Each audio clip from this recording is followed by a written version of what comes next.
So last kind of suturing I'll show is the running subcuticular. This is what you'll use most frequently in closing surgical incisions, so I would practice this quite a bit. So your first move is just to grab some of that dermis for an anchoring stitch. So just grab something deep up near the top of the incision. Go ahead and tie that down. For this, you'll most frequently be using a monocryl. 4-0 monocryl is the standard.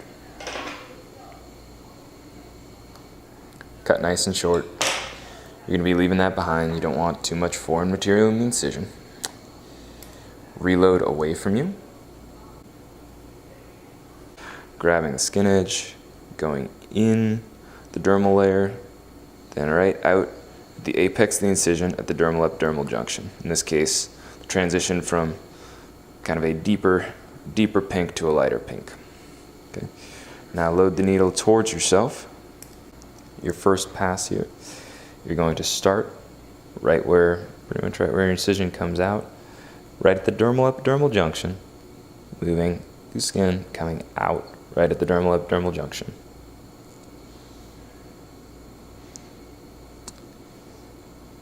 Reloading.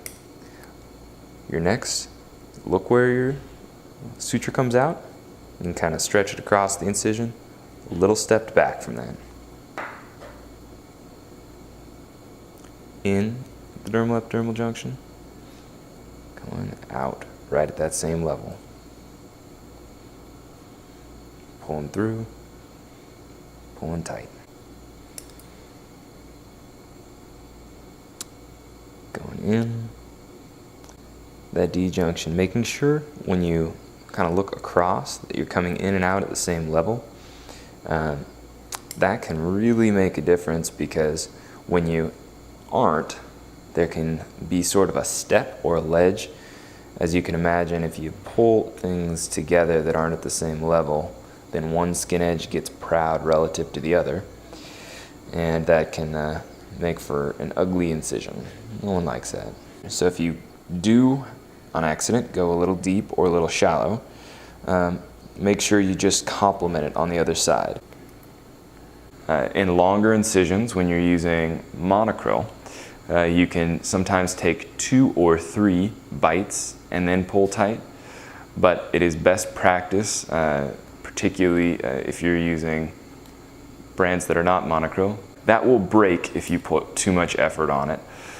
So pulling taut after each pass is essential in that condition. So as you're nearing the end, taking smaller bites.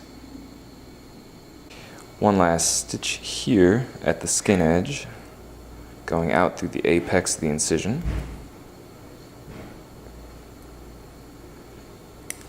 And then, pulling almost all the way through, now you're going to get another bite of that dermis,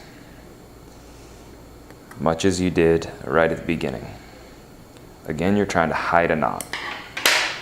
So, there's a little hitch you tie here, putting your fingers through your loop, grabbing that free end, and pulling through, kind of rotating the suture, okay? Fingers through the loop, grabbing that free end, rotating. This second knot here is where you can really sort of tighten, and then the third knot locks it, okay? Now, pull the needle through first, then let the knot tighten.